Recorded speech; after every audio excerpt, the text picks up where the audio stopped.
क्या आपको लगता है कि आप में साहस की कमी है? क्या डर आपके सपनों के रास्ते में खड़ा है? तो आइए जानते हैं माँ कात्यायनी की शक्ति के बारे में, जो हर भक्त को निर्भयता का वरदान देती है। नवरात्रि के छठे दिन पूजी जाने वाली माँ कात्यायनी का जन्म एक महान उद्देश्य के लिए हुआ था। जब महिषासुर नामक दैत्य ने स्वर्ग और पृथ्वी पर अत्याचार मचाया, तो देवताओं ने ऋषि कात्यायन से प्रार्थना की। उनके तप और देवताओं की संयुक्त शक्ति से माँ कात्यायनी का जन्म हुआ। माँ कात्यायनी का रूप अत्यंत तेजस्वी है। वे सिंह पर सवार होकर हाथों में तलवार और कमल धारण करती हैं। उनका स्वरूप शक्ति और करुणा का संयोजन है। वे महिषासुर मर्दिनी के नाम से भी प्रसिद्ध है। महिषासुर से युद्ध की कथा अद्भुत है।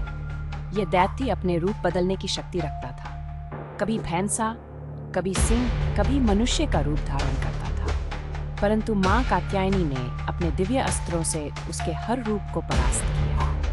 अंततः उन्होंने अपने त्रिशूल से महिषासुर का वध कर धर्म की स्थापना की। यह युद्ध केवल देवताओं और असुरों का नहीं था। यह अच्छाई और बुराई, न्याय और अन्याय के बीच का संघर्ष था। माँ कात्यायनी की विजय हमें सिखाती है कि चाहे बुराई कितनी भी शक्तिशाली हो, सत्य की जीत अवश्य भावी है। माँ कात्यायनी का मंत्र है मो देवी कात्यायन्या नमः। जब भक्त इस मंत्र का जाप करते हैं तो उनके मन से डर निकल जाता है।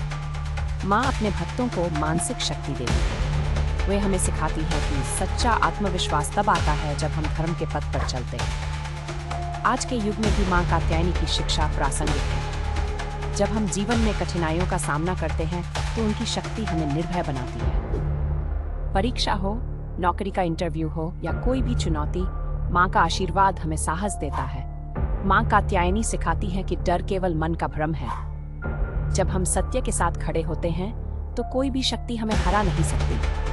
उनकी कृपा से भक्त को आत्मविश्वास मिलता है और वह जीवन में हर बाधा को पार कर लेता है। जब हम माँ कात्यायनी का स्मरण करते हैं तो हमारे भीतर का डर समाप्त हो जाता है। हम समझ जाते हैं कि हर चुनौती एक अवसर है। हर कठिनाई हमें मजबूत बनाने का माध्यम है। तो क्या आप भी माँ कात्यायनी की शक्ति से अपने जीवन में निर्भयता और आत्मविश्वास लाना चाहते हैं?